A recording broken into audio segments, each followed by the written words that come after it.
Toute l'actualité du ski chaque semaine sur Rhône TV, avec le soutien de Biblablo de Net+, FMV, Force Motrice Valaisanne, et les banques Raiffeisen du Valais Roman.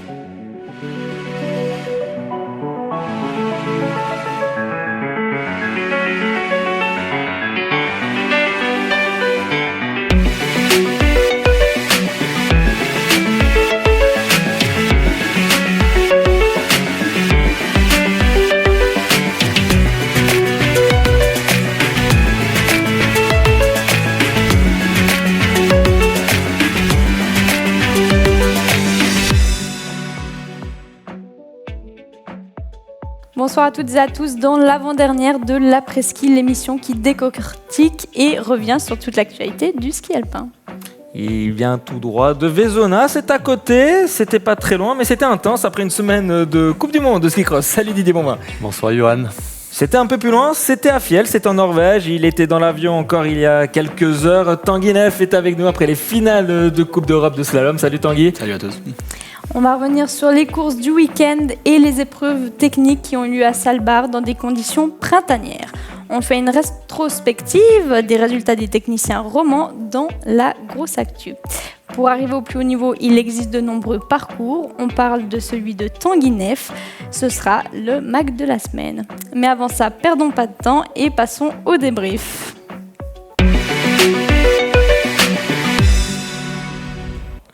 Le week-end a été rythmé par les dernières épreuves techniques en Coupe du Monde et les globes de cristal qui ont été attribués, notamment ceux du général pour Marco Odermatt et Laragut Berami. Laragut Berami qui remporte également son tout premier globe en géant, sa discipline de cœur. Didier, normalement, Lara, elle attaque. Mais hier, elle s'est contentée vraiment de skier avec la tête pour assurer ce petit globe, puisqu'il lui fallait une 15e place pour le remporter. Oui, je pense que contrairement à l'hiver qu'elle a produit, des courses extraordinaires dès la première, elle a calculé, elle devait faire quelques points, elle les a fait. Et l'objectif, ce n'était pas de bien se classer à la course, mais de gagner ce fameux globe de géant. C'est vrai que c'est une géantiste, elle l'a toujours dit, elle a démontré cette année. Alors, un grand bravo à elle. On a vu son point serré à l'arrivée, hein. C'est vraiment oui, c'était magnifique. Je crois qu'elle savait que normalement elle devait le faire, donc elle l'a fait. Et elle était contente, mais elle est restée, je dirais, les pieds sur terre. Et c'est vraiment le couronnement d'une excellente saison qu'elle a produit depuis les premières courses, on peut dire. Parfois, Tanguy, skier intelligemment, c'est obligatoire. Ouais, il faut clairement, je pense, surtout à ce niveau. Moi, j'ai plutôt tendance à avoir un style où je veux quand même plutôt prendre des risques. Après, c'est aussi peut-être parce que j'ai jamais été dans le top 15 ou le top 7 et j'ai jamais joué des globes. Donc, c'est clair qu'à un moment donné, on dit quand même que la meilleure défense, c'est l'attaque. Mais voilà, si elle sait qu'elle peut se permettre de ramener le globe, c'est quand même super important. Et c'était, je pense, un des gros objectifs de sa saison, clairement. Et par rapport à ça, je pense que c'est mission accomplie. Mais voilà, des fois on avait un Odermatt peut-être qui calculait aussi un petit peu, mais alors pas tout le temps, mais une ou deux fois il avait plus de marge, il avait de la marge, donc voilà, il a quand même gagné. Hein. Et voilà, je pense que c'est un peu individuel, mais c'est clair, on peut pas lui le reprocher en tout cas. En slalom, c'est Mikaela Shiffrin qui s'est imposée. Elle remporte un 8e globe de la discipline du slalom. Tanguy, avoir une telle régularité et en slalom, c'est encore plus difficile que dans une autre discipline? Il y a un an, je vous aurais dit oui. Là, maintenant, c'est vrai que plus on passe de porte, plus on est, je dirais, apte à skier tout le temps rapide. Elle, je pense qu'elle n'a pas besoin de faire des manches à 110%. Donc voilà, elle se contente peut-être d'un 90% qui est bien assez rapide. Et c'est clair que c'est le slalom. On l'a vu, même elle a enfourché cette année. C'est quelque chose qui arrive très rarement. Mais c'est clair que c'est une grande championne. Et puis la voir skier, c'est quand même tout le temps assez impressionnant. Et puis chapeau à elle. Ouais. Fin de série en géant avec Marco Odermatt qui a été battu. Il est parti à la faute alors qu'il était leader de la première manche. Il aurait pu réaliser le Grand Chelem. Malheureusement pour lui, une élimination. Grosse surprise, hein, c'est rare de le voir être mis en difficulté et être éliminé. C'est vrai que c'est une surprise pour tout le monde. Maintenant, si on analyse dans le détail ces dernières manches de géant, il a dit lui-même, je crois qu'il a, depuis maintenant un mois, voire presque 2 mois, il n'a jamais fait une manche sans faute. Et malgré ça, il a réussi à gagner. Là, il a fait une faute un peu plus grave. Ça l'a propulsé, ça l'a éjecté hors de la piste. Mais voilà, il n'a pas perdu. Donc il est sorti. Donc il était toujours premier dans une manche. C'est dommage pour lui parce qu'il aurait pu faire le Grand Chelem et rester vraiment dans les annales. Il va sûrement le faire l'année prochaine. Enfin, il y aura peut-être un concurrent tout près d'ici qui va le titiller. On y reviendra après. Mais non, je crois que sa saison, en 2 mots, la saison de Zermatt, elle est tout simplement fantastique. On peut le comparer à Stenmark à l'époque où il a gagné donc toutes les courses, soit en slalom, soit en géant. Ce qu'il est capable de faire en faisant des fautes, gagner régulièrement, c'est exceptionnel. On s'attardera la semaine prochaine sur les sacres générales de l'Arago de Béramier et de Marco Odermatt. Ce soir, nous allons nous concentrer sur les techniciens romans qui ont terminé leur saison et on va commencer par les skieuses, à commencer par Mélanie Meillard-Didier. Après toutes ses blessures, elle a retrouvé le top 15. Voilà, c'est là où elle appartient par rapport à son talent, par rapport à tout ce qu'elle avait démontré avant ses problèmes au genou. Tout à fait. Avant ses blessures, elle était capable de rivaliser avec les meilleurs, donc de se faire une top 10. Maintenant, 2-3 ans de blessure, ça coûte cher. Et elle a mis du temps à revenir. Elle a trouvé, je crois, je l'ai vue une fois ou deux à l'entraînement cette année, beaucoup plus radieuse, avec du plaisir. Donc je pense que ça peut faire la différence. En plus, avec Camille, elle s'entend très très bien. Donc elles sont tirées un tout petit peu vers le haut. Et peut-être le fait de ne plus avoir Holdener devant, ça les a libérés un peu, ça les a tirés à l'entraînement et en même temps l'hiver un peu plus de possibilités. Mais je pense que les deux, elles sont très complémentaires, elles s'entendent bien et ça peut faire la différence. Justement, Tanguy, Camille nous disait, elles sont passées du statut de leader avec la blessure de Wendy Holdener. C'est vrai que des fois, si on a quelqu'un devant, on a l'impression qu'il y a un barrage pour peut-être franchir une étape.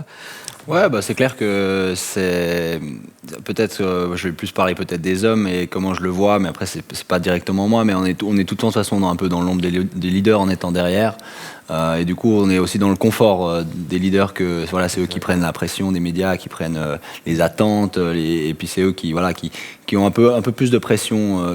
Mais c'est aussi eux qui sont sur les feux des projecteurs.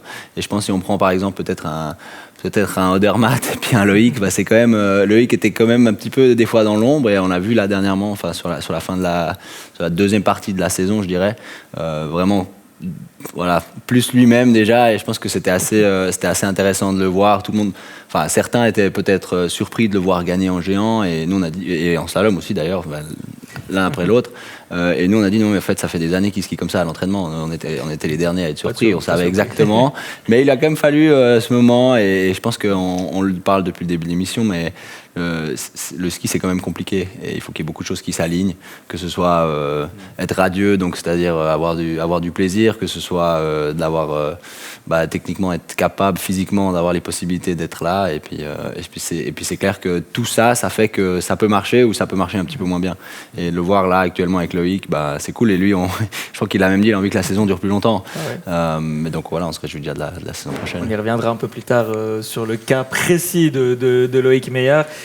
Il y a des slalomeurs. Voilà, à Marc Rochat qui a tout qui s'aligne gentiment, a passé 30 ans, une seule élimination durant la saison, tout proche de signer son premier podium. Il termine 9e de la discipline. Pour toi, Tanguy, voir que persévérer, à un moment donné, il y a les résultats qui arrivent, c'est encourageant. Ouais, absolument. Je pense que tout honneur à lui et pour le travail qu'il a fait.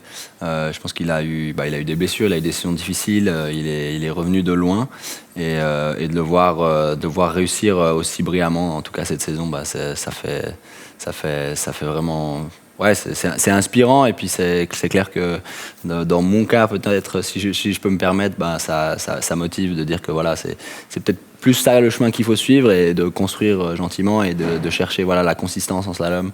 On dit qu'il est arrivé la plupart des courses à l'arrivée avec tout le temps des bons résultats et il a construit ça pas en une année, et il a quand même construit ça sur 2-3 ans et c'est exactement ce que j'ai je pense effectué cette saison et puis ce que je vais continuer à effectuer pendant l'été et l'hiver prochain.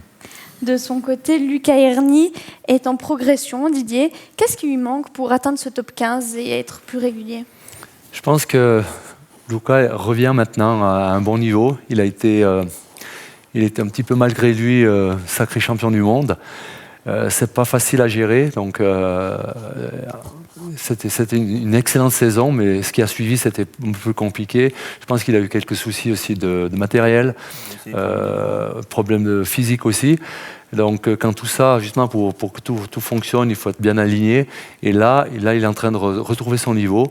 Maintenant, c'est clair qu'il espère mieux qu'une 15e place quand on a été champion du monde. Mais le fait d'être persévérant, je connais très bien Lucas, donc il va vraiment continuer, soit physiquement, soit au niveau du ski, au niveau de l'entraînement, à faire le maximum. Et je crois que lui, c'est un travailleur, c'est un gars qui est doué, bien sûr, sinon on n'arrive pas à ce niveau-là, mais qui a besoin de travail, de manche. Et le fait aussi d'être avec un Loïc régulièrement à l'entraînement, ça peut le tirer vers le haut, ça peut peut-être l'alléger parce qu'il a tendance lui un petit peu à se durcir sur les skis, à forcer.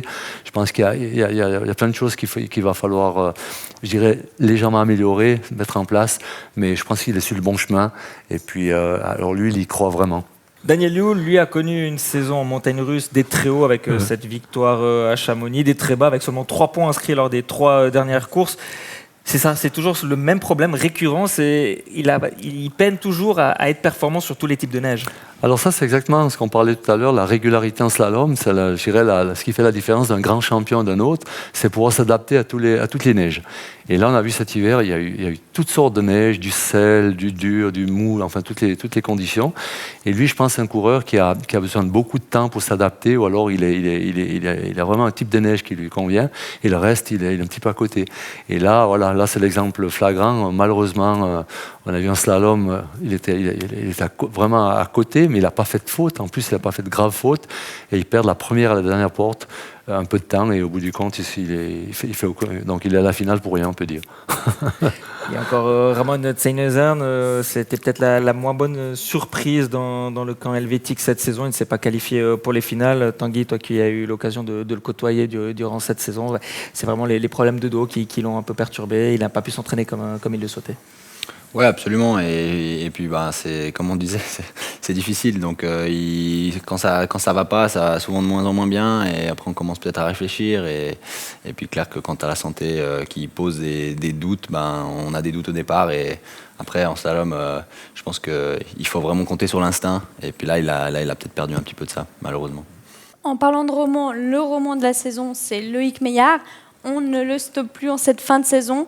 Il a été impérial. Il est le premier skieur à mettre fin au règne de Marco Odermatt, qui restait sur 12 victoires en géant.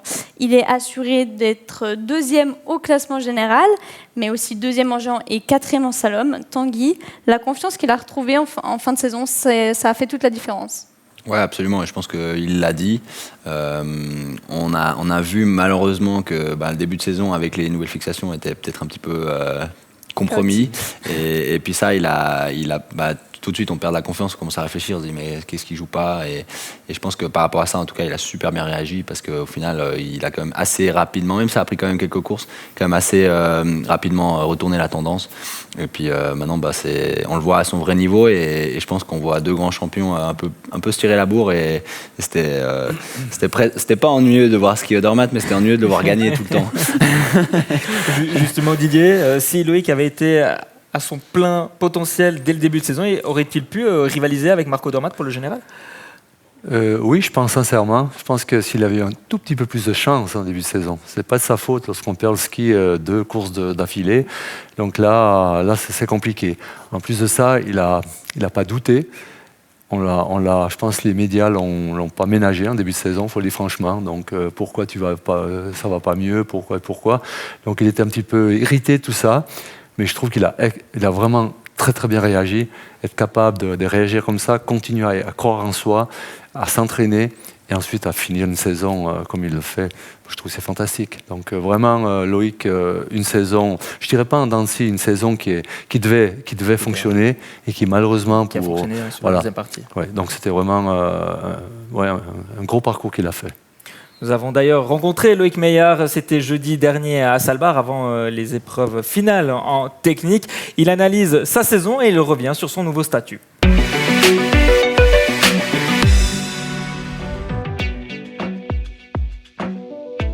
Je pense qu'on m'aurait dit mi-janvier que j'allais me battre pour le podium du général, pour 2 disciplines sur le podium. Alors on a discuté encore avant avec Julien et je lui ai dit, moi, j'avais tout effacé à ce moment-là. Je pense que voilà, c'était de loin pas un objectif ou quoi que ce soit. Après, je pense que ça reste comme un globe. C'est une consécration, une conséquence d'avoir réussi à être conséquent tout un hiver, à réussi à avoir performé week-end après week-end. Je pense pas que c'était le cas cette saison, mais voilà, avec la bonne fin de saison, ben ça me permet de me retrouver dans cette situation. Oui, surtout qu'en fin de compte, voilà, c'est comme tout. Je pense autant avec le matériel que j'avais au pied, je savais que je pouvais gagner des courses. Je l'ai déjà montré par le passé. J'avais déjà pas mal de podiums, donc c'était de loin pas là la question. Et voilà, même c'est clair sur le nouveau projet de la FIX cette année, pas tout s'est passé comme prévu, mais en fin de compte, voilà, ça fait partie, je dirais, du métier. C'est clair, c'était pas facile. On va pas se mentir qu'il y a eu certaines périodes qui étaient dures mentalement, dures, voilà, peut-être à accepter aussi. Que ça se passait pas tout comme prévu, comme attendu. Surtout qu'on arrivait dans la saison, voilà, je dirais, je me sentais bien et j'avais des grandes attentes. Et c'est vrai qu'on tombe vite de haut, donc c'est là que ça fait un peu plus mal. Après, bon, voilà, le fait que je sois de nouveau là en fin de saison, que j'arrive à monter sur ces podiums, à être, voilà, week-end après week-end, peut-être tout devant, à réussir à me battre. Quand en fin de compte, c'était souhaité dès le début de saison, être au départ d'une course et savoir que je peux aller jouer le podium et la victoire, c'est l'objectif. À la fin, je sais que voilà, je suis conscient que ce que Marco fait, c'est hors du commun et il faut pas prendre ça, je dirais, comme référence. Mais par contre, de pouvoir aller se battre pour le podium et de temps en temps finir 4 ou 5e, parce que c'était le meilleur résultat qu'on pouvait faire sur une certaine condition ou sur un type de parcours ou par rapport à la forme du moment, je sais que ça fait partie du métier. Et donc ça, je dirais, sur cette fin de saison, c'est plutôt ça que j'arrive à mettre en place et à arriver à faire. Je sais pas si je peux dire comme un soulagement, mais en tout cas comme voilà la preuve que ce qu'on a fait était juste, était sur le bon chemin.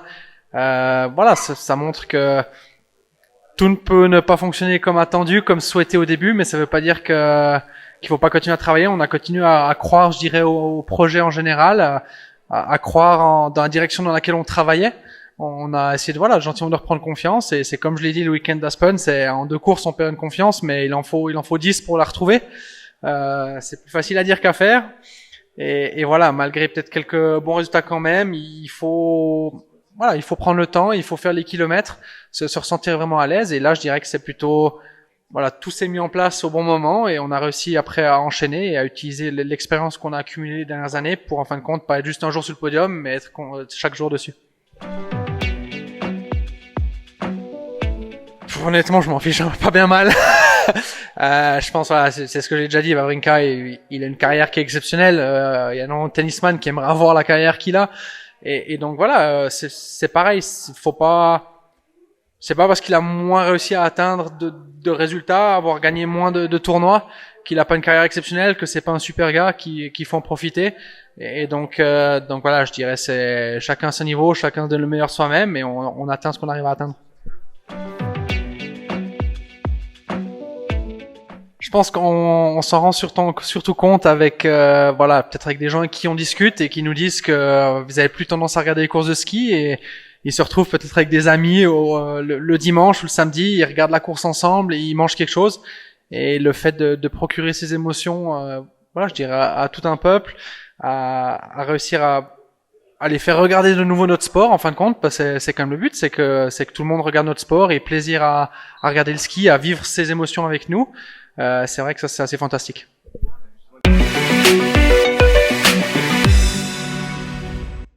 Didier, on ne se rend pas compte de la performance réalisée par Loïc Meyer. C'est seulement le 4e roman à monter sur le podium du général après Lise-Marie Morero, Roland Colomba et Didier Cuche. Voilà, ça pose l'athlète qu'il est devenu. Oui, c'est ses performances, c'était un grand champion. C'est clair qu'il est dans l'ombre d'Odermatt, donc tout le monde parle d'Odermatt, mais chez nous, en Suisse romande, c'est notre champion, et je crois que c'est pas nouveau, donc tant qu'il a dit, ça fait des années qu'on le suit, ça fait des années qu'il est au top, qu'il est capable, dans, je dirais presque toutes les disciplines, de démontrer des résultats assez extraordinaires. Moi, je l'ai toujours dit, c'est un gars c'est un coureur, c'est un skieur qui adore faire du ski, qui adore skier, faire de la poudreuse, hors piste et autres. Et tout ça, il est récompensé. Donc, pour lui, c'est pas un travail, c'est un plaisir d'aller skier et même une passion. Et ça, je pense que ça se traduit par des résultats. En vue de la domination de Marco Odermatt, est-ce que tu comprends qu'on compare Marco et Loïc à un Roger Federer et un Stan Wawrinka? Non, ça je pense pas forcément. Il y a beaucoup de médias qui l'ont évoqué. Ouais, alors après un Odermatt comme un Federer éventuellement à l'échelle de la Suisse. Après voilà un Loïc. Je sais pas, c'est des gens que je connais peut-être trop personnellement pour me prononcer comme ça, mais en tout cas c'est les deux vraiment des bons gars. Pour toi, il a le potentiel, Loïc, de renverser Marco Odermatt ces prochaines saisons? Absolument, le potentiel il l'a, et je pense comme il le disait très bien Didier, c'est quelqu'un qui a un toucher de neige incroyable. Quand il était, on a toujours couru ensemble, il était gringalet comme ça. Puis maintenant, il a aussi encore le physique vraiment qui permet justement de pouvoir faire toutes ces disciplines. Et après voilà, faut qu'il soit malin et puis qu'il puisse faire les bons choix tactiques, stratégiques pour quelle course pas trop se fatiguer. Et puis après, aller chercher le général. C'est clair que c'est pas hors de question. Pour aller chercher le général, est-ce qu'il faut qu'il participe à toutes les courses comme un Marco Schwartz et titiller aussi la descente, ou c'est trop de risques selon toi? Ça, je saurais pas le dire. Je pense qu'il peut essayer plutôt de se fixer l'objectif, faire plutôt comme un Hirscher, donc géant, slalom et puis quelques super G. Moi, personnellement, c'est comme ça que j'aurais peut-être attaqué le problème. Après, je sais que Loïc, il veut gagner dans toutes les disciplines, donc c'est sûr qu'il va se mettre de plus en plus à la descente. Et voilà, c'est là où il faudra être malin, et je dirais pour pas se griller, quoi. Il n'y avait pas que du ski alpin ce week-end à Tignes. Mathilde Gremaud a fait une razzia en remportant 3 globes, le petit du big air et du slopestyle et celui du général Park and Pipe. Ferrar, la championne olympique, championne du monde, multiple médaillée aux X Games, n'avait jamais remporté de globe de cristal. À 24 ans, elle a désormais tout gagné. On ne se rend pas compte du phénomène que c'est Mathilde Gremaud. Oui, en même temps, c'est une discipline qui est moins vue que le ski alpin. Donc, c'est clair que les spécialistes sont au courant, la suivent, mais le grand public ne suit, je dirais, pas du tout, alors un peu moins que le ski alpin. C'est dommage, mais je crois que ces résultats, il faut le dire, ils sont extraordinaires depuis maintenant 2 ans, 3 ans, que ce soit les Jeux Olympiques, les Championnats du Monde ou les Coupes du Monde. Elle est toujours là et régulièrement au top. Donc c'est une grande championne et elle est jeune, donc elle va durer encore. En tant qu'athlète, on s'inspire aussi de sportifs d'autres disciplines comme Mathilde? Absolument, ouais, c'est clair. Après, je pense que tous les sports de neige, c'est un format. Voilà, on est tous passionnés par la glisse éventuellement, et je souhaiterais éventuellement qu'on puisse plus interagir avec les autres disciplines, peut-être aller au FIS Games si ça devient quelque chose dans quelques années. Mathilde, voilà, je l'ai vu quelques fois, mais pas trop souvent. Et puis c'est vrai que quand on est sur les glaciers, c'est souvent un autre horaire, un autre rythme. Mais c'est clair que je pense qu'on partage pas mal de choses. Au final, la vie d'athlète professionnel qu'on a, c'est plus ou moins les mêmes. En parlant d'autres sports, c'était la fête du ski cross ce week-end à Vezona. Les victoires du Suédois David Moberg devant le Grison Alex Fiva et la Canadienne Marielle Thompson, pour un triplé canadien. Didier, en tant que responsable de la manifestation, comment s'est passé le week-end? Alors le week-end s'est très très bien passé. Par contre, on a une semaine comme assez compliquée avec la météo qui changeait tous les jours, toutes les nuits, je dirais. Donc on a eu encore le jour de la course, le samedi matin, pas mal de pluie. Donc ça nous a un petit peu compliqué la vie, on peut dire. Et puis dans la matinée, ça s'est bien arrangé. On a même pu arroser la piste pour que les conditions soient idéales. Donc je dirais qu'on a eu une course magnifique, avec beaucoup de monde, beaucoup de spectateurs, beaucoup plus que d'habitude. Donc, résultat positif. Ça fait 6 ans maintenant que la Coupe du Monde de ski cross fait halte sur la piste de l'Ours. Pendant une dizaine d'années, il y a eu la Coupe du Monde de snowboard cross. Cette année, il n'y avait que le ski cross. Comment ça se fait? Ouais. Alors, c'est un petit peu plus simple. Lorsqu'on n'a qu'une discipline, eh bien, on se concentre sur une discipline, sur un tracé, donc un parcours. Et ça, c'était pour nous un peu plus simple.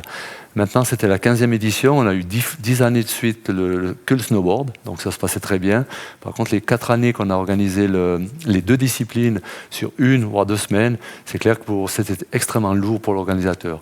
Mais cette année, c'était vraiment magnifique. On a eu un soleil vraiment super.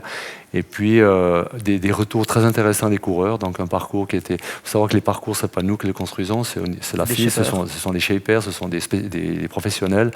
Et ils ont vraiment adapté un parcours pour le ski cross. Et tout ça, ça s'est bien déroulé. Quand on connaît tout le travail qu'il y a derrière pour préparer une piste de ski cross, et il n'y a eu qu'une seule course de Coupe du Monde, pourquoi pas 2 comme cela se fait sur les autres étapes? Alors, cette année, donc, on est revenu à une course. Il faut savoir qu'en Suisse, on a droit à 4 crosses.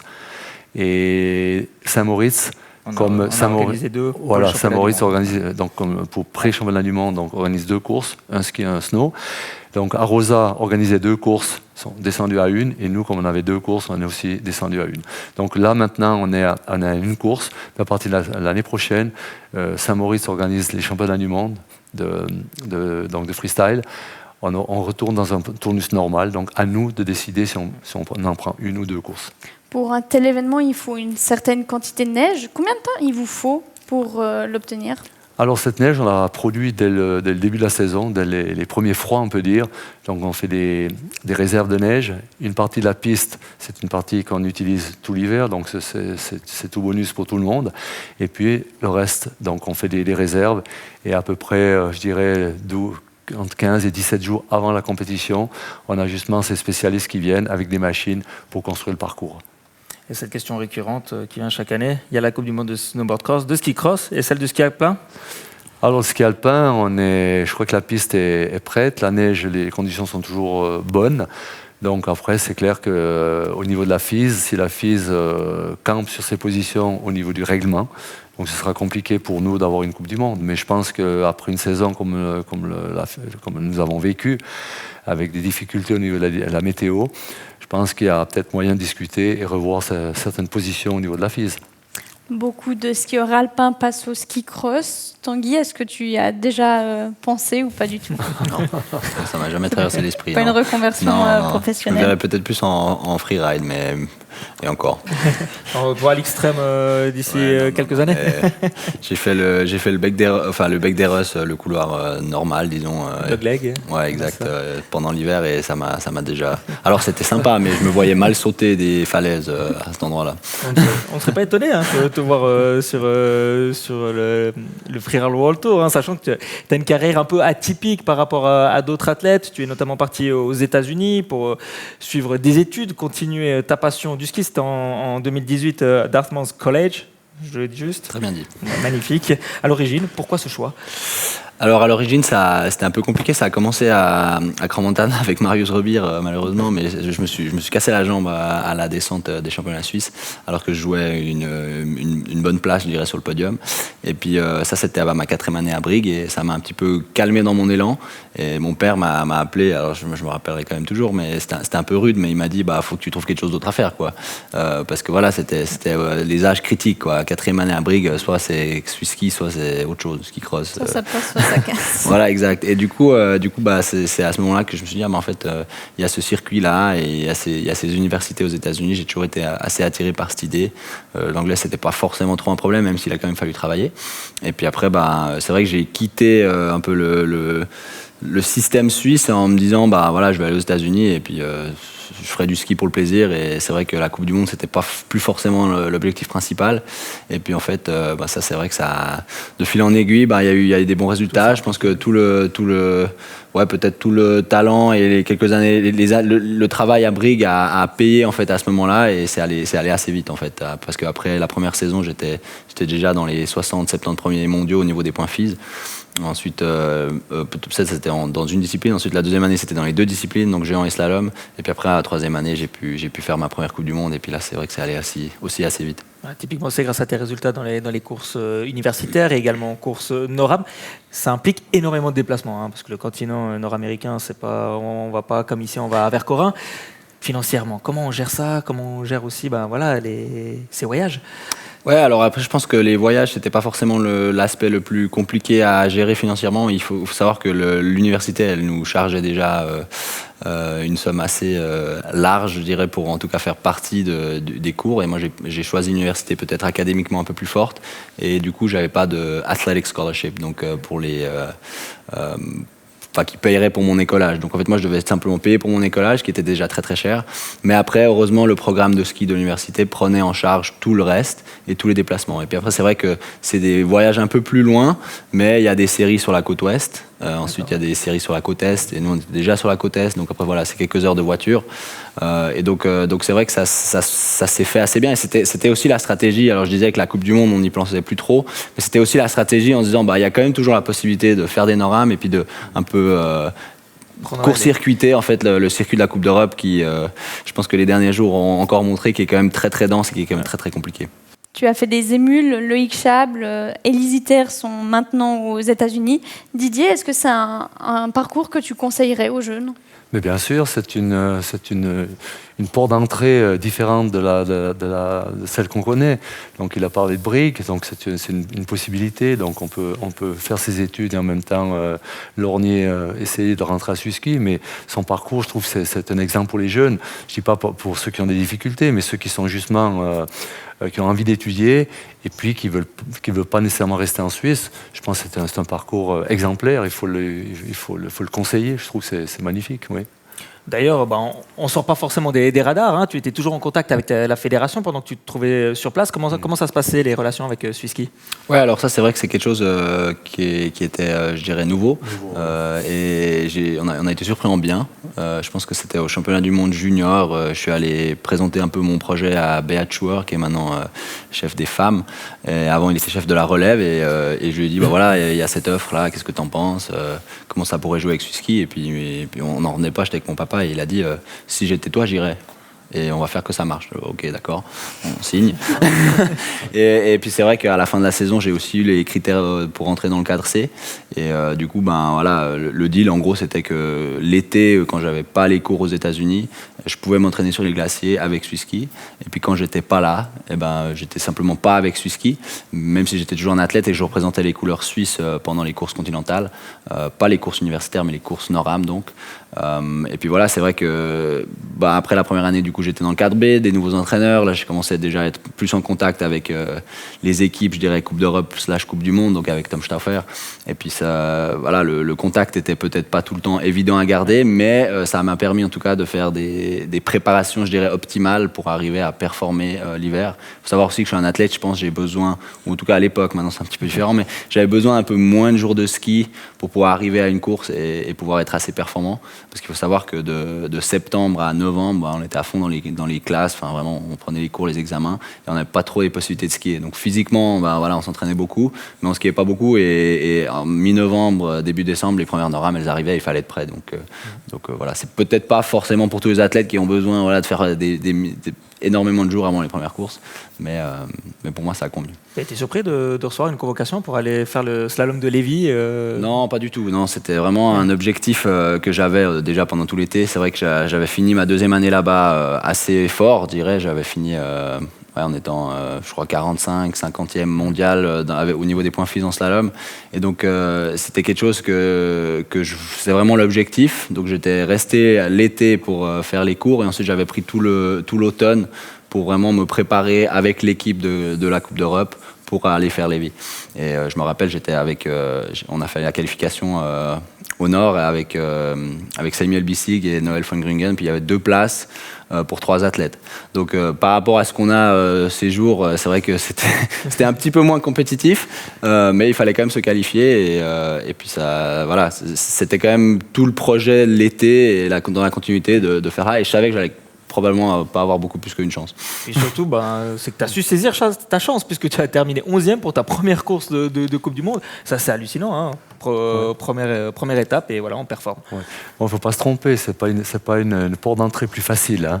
Donc il a choisi le chemin des traverses. Voilà, il a choisi la difficulté.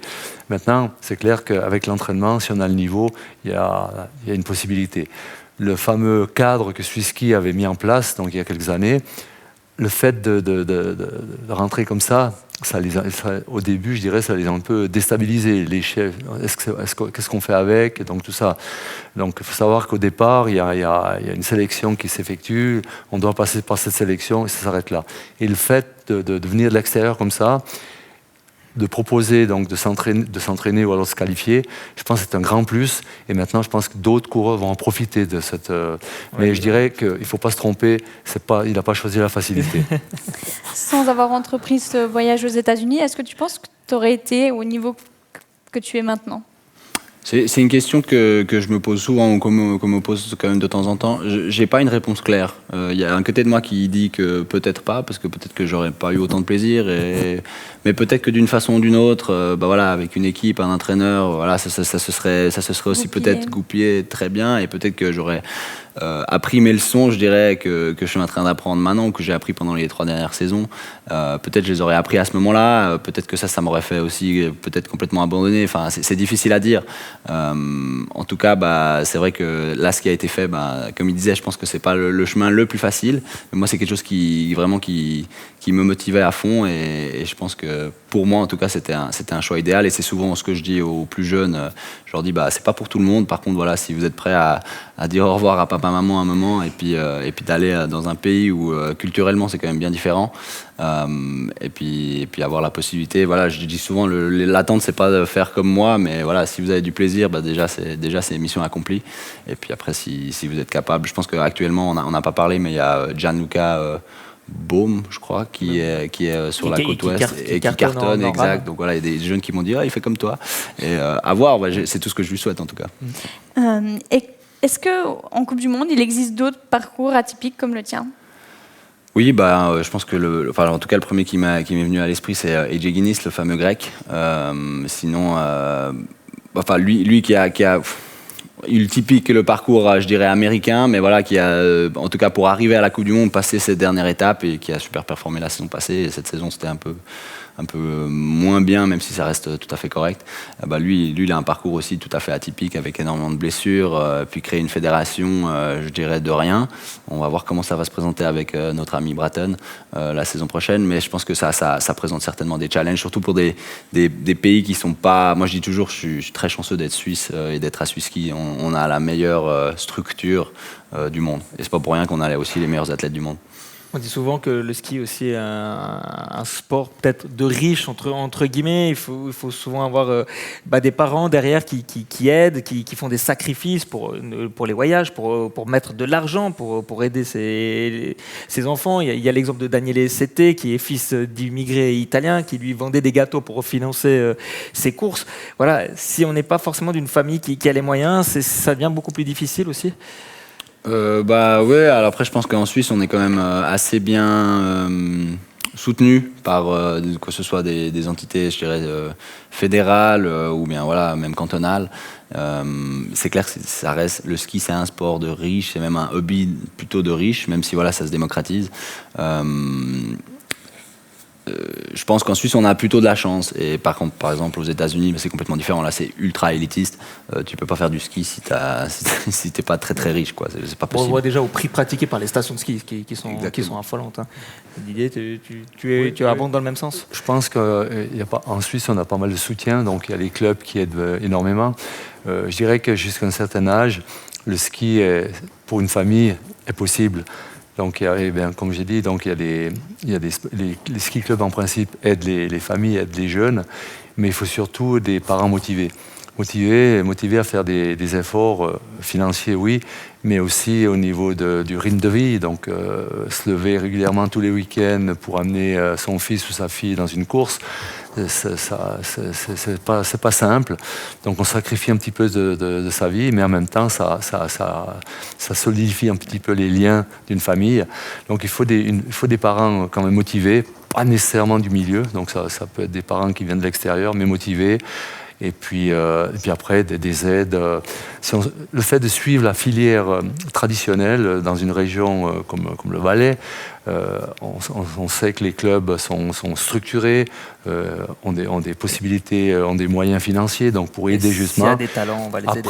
Après, il y a aussi Swisski qui a déjà, je fais partie de plusieurs commissions chez Swisski, donc on aide des familles qui sont un petit peu limites pour que les enfants en profitent, et déjà ça très jeune, donc déjà en OJ, des OJ1, OJ2 et jusqu'au niveau junior.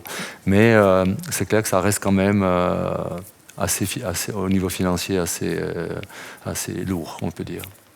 Tanguy, si on parle de parcours atypique, c'est aussi parce que tu viens de Genève. Peu de Genevois ont percé dans le ski. Est-ce que c'est une fierté pour toi ? Absolument, ouais. C'est clair. Je pense que c'était pas toujours facile, donc aujourd'hui ça devient plus une fierté, c'est clair. On en fait quand même partie de la Suisse. Les gens ont peut-être tendance à l'oublier, et je pense que je représente quand même quelques valeurs genevoises aussi, que ce soit à travers mon parcours ou aussi ma façon d'être encore aujourd'hui. Donc c'est vrai que je suis né, j'ai grandi à Genève, donc ça changera jamais. Mais est-ce qu'on peut dire quand même que tu as moitié valaisan en ayant appris à skier à la Tsuma ? J'ai des amis qui me disent valaisan d'adoption. Ça, j'aime bien. Je trouve ça sympa, mais c'est clair que nos week-ends et les activités principales pour le ski, ça se passait en Valais. Même si on allait quand même des fois en France voisine les mercredis après les cours. Mais la Tsuma, c'est clair que c'est le berceau, et même encore aujourd'hui, je suis toujours attaché à la station, je dirais, de la Tsuma, et puis plus largement à Verbier. Tu as une réputation un peu d'électron libre. C'est quelque chose que tu as toujours prôné, c'est d'avoir cette liberté dans tout ce que tu entreprends. Je pense que quand on est adolescent, on ne se rend pas forcément compte. Après, avec l'âge et le temps, c'est peut-être quelque chose que ça devient peut-être un peu plus clair de pourquoi. Je sais, un entraîneur a dit que j'étais borderline. J'ai toujours pas compris qu'est-ce que ça voulait vraiment dire. Mais je pense que j'essaie en tout cas de rester le plus respectueux possible. Après, on fait pas tout juste, mais actuellement, je pense que je rentre de plus en plus d'une manière ou d'une autre dans le moule. Et puis c'est clair que j'ai aussi mes côtés où j'ai envie de faire des choses un petit peu différentes, et c'est peut-être mon côté genevois qui ressort. Tu as vécu ta 6e saison dans l'élite. Est-ce que tu as rempli tes objectifs en entrant dans le top 30, en finissant 5e en Coupe d'Europe ?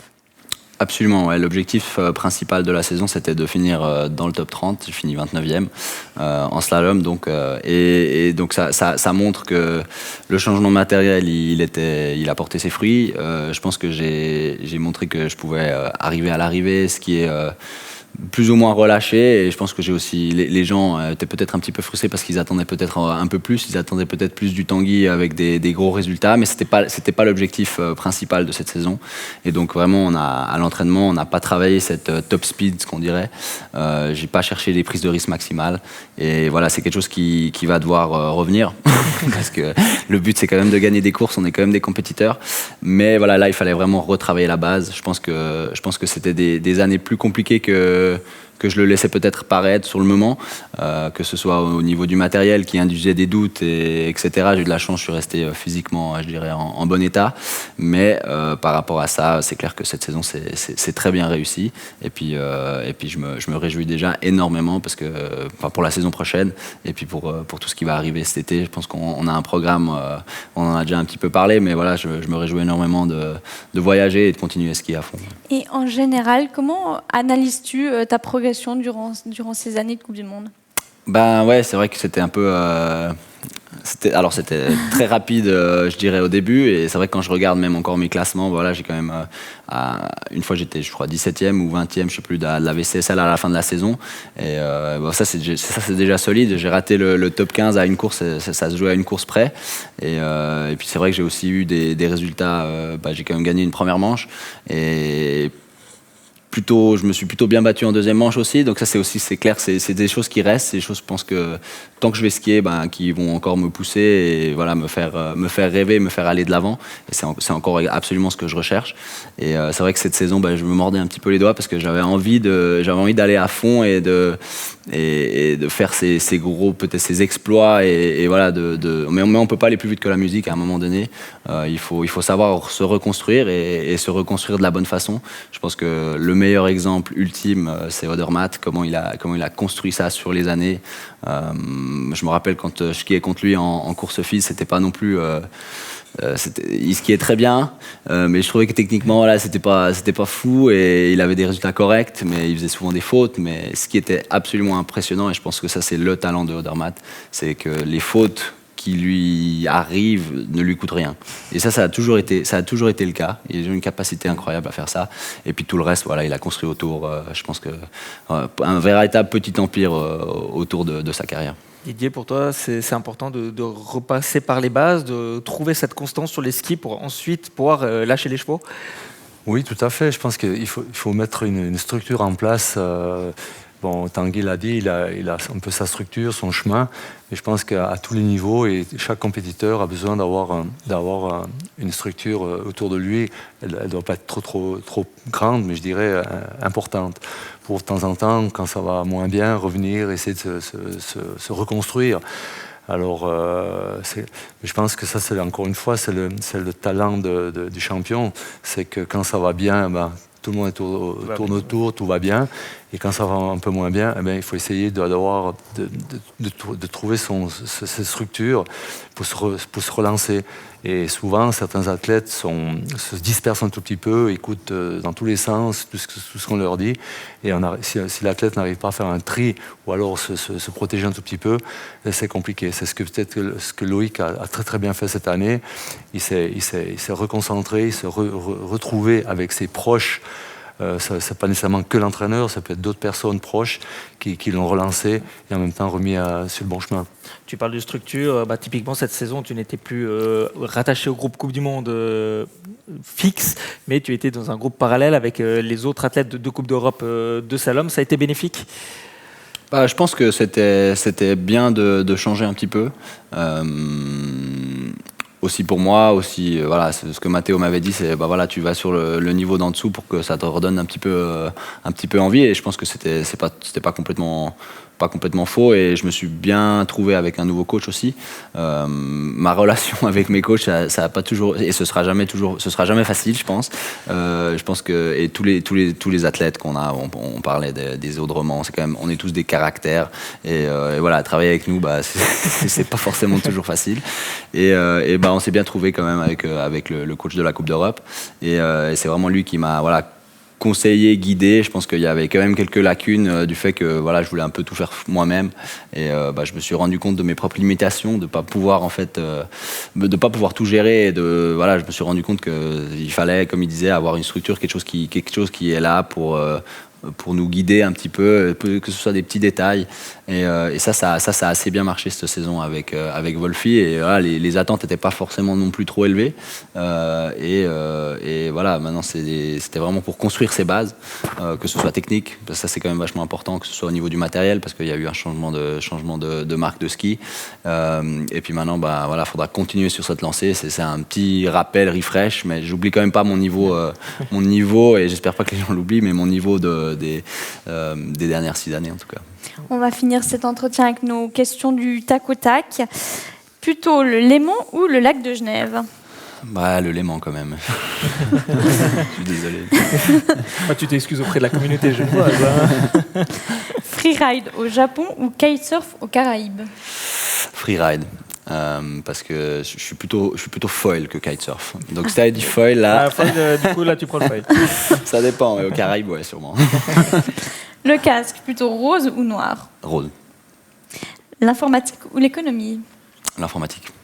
Les vacances entre copains ou en famille? Entre copains. Et on a une dernière question pour toi que je te laisse découvrir. C'est sûr qu'il a... Salut Tanguy, ça joue quoi? Bien rentré de Norvège? Écoute, j'ai une petite question. On t'a peu vu à l'œuvre cette année. Je voulais savoir si tu savais toujours enfourcher. Et puis, petite question subsidiaire, est-ce que tu comptes rechanger de marque de ski pour réapprendre à enfourcher ou pas tellement? Excellent. Merci, à plus. Excellent. Il s'agit donc d'Arnaud Boisset. Qu'est-ce que tu as à lui répondre? Il charrie un peu. J'ai à lui répondre que je suis content parce que l'année passée, on a fait le degré 2 ensemble de preuve de ski. Et voilà, il peut peut-être vous montrer, peut-être je vais lui envoyer la vidéo de son virage court. Et puis après, il me donnera des conseils sur le slalom. Bon, on aimerait bien voir la vidéo. Ouais. On la mettra peut-être dans le bêtisier. Oui, on la mettra dans le bêtisier. Voilà. Bêtisier la semaine prochaine. Appui rebond. Non, mais c'est rien du tout. On arrive gentiment à la fin de cette émission. On arrive également gentiment à la fin de la saison. Il reste un week-end de compétition ce week-end à Salbar. Il y a encore un peu de suspense pour les globes en vitesse. Didier, tu penses que Cyprien Sarrazin et Vincent Krischmaier peuvent déjouer les pronostics et aller chercher cette marge qu'ils ont encore de retard par rapport à Marco Odermatt? Alors moi, la première question que je me pose, si les courses vont pouvoir se dérouler. C'était la prochaine question. Ça va être extrêmement compliqué. Donc, on a vécu encore aujourd'hui un temps exécrable. Donc, avec beaucoup de chance, on va peut-être voir des courses à Salbar. Maintenant, je pense non. Je pense que Marco va rester le leader. Marco va gagner le général de la descente. Chez les dames, Lara Goudberami peut devenir la 3e femme à remporter 4 globes de cristal en une saison, après Lindsey Vonn et Mika Shiffrin. Tanguy, selon toi, est-ce qu'elle va devoir s'assurer les points et compter, ou c'est fait? J'ai pas du tout regardé. Je suis désolé. Au niveau des points, je suis Voilà, pas trop elle a une impliqué, petite marge, mais est-ce qu'elle va, elle va attaquer? C'est bon, elle maintenant, va se faire plaisir. Mais comme il a dit, de toute façon, ça risque d'être annulé. Donc, Oui, alors, ouais. Bon, on va pas poser la dernière question. Non, bah non. question. Voulez-vous demander combien de pourcents de chances qu'il y ait les courses à Salbar cette semaine? Ouh là là, pourcentage. Alors là, en tant qu'organisateur, je leur souhaite beaucoup de chance parce que c'est compliqué. Donc, je vois mal saler une piste de descente du départ à l'arrivée. Et puis, comme Salbar, je connais bien la piste et l'altitude, 1000 mètres. je vois mal, vraiment, je vois mal. Mais on ne sait jamais, Et avant de se quitter, on va écouter la musique. Avant ça, il faut inviter nos téléspectateurs à également pronostiquer. Mais oui. Ils ne peuvent pas pronostiquer par contre sur l'annulation. Quoique, mais sur les courses. Sur les courses. C'est évidemment sur pronoski.lenouveliste.ch. De nombreux lots à gagner, avec notamment un bon de 100 francs au restaurant 1809 à Hérémence.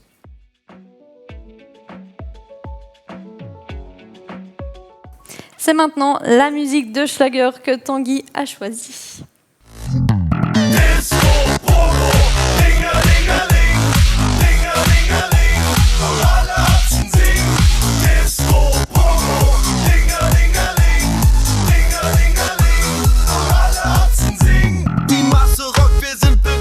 Disco Pogo, explique-nous ce choix.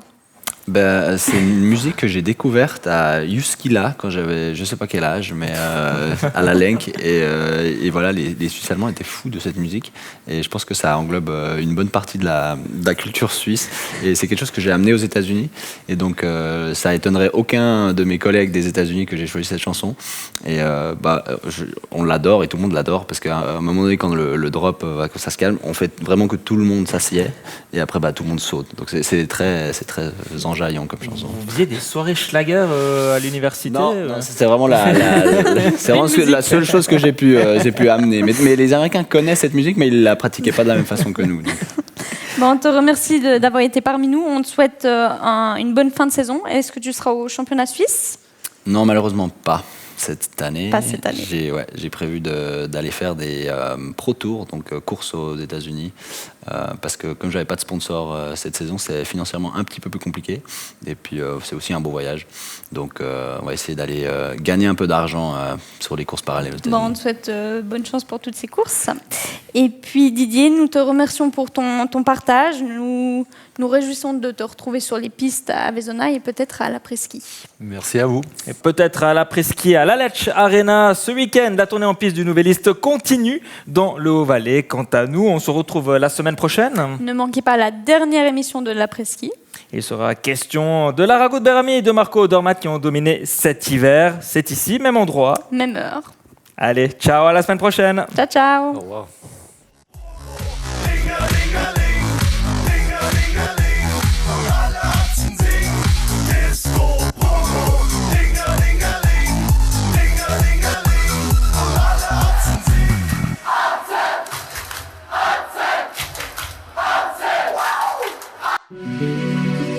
Toute l'actualité du ski chaque semaine sur Rhône TV.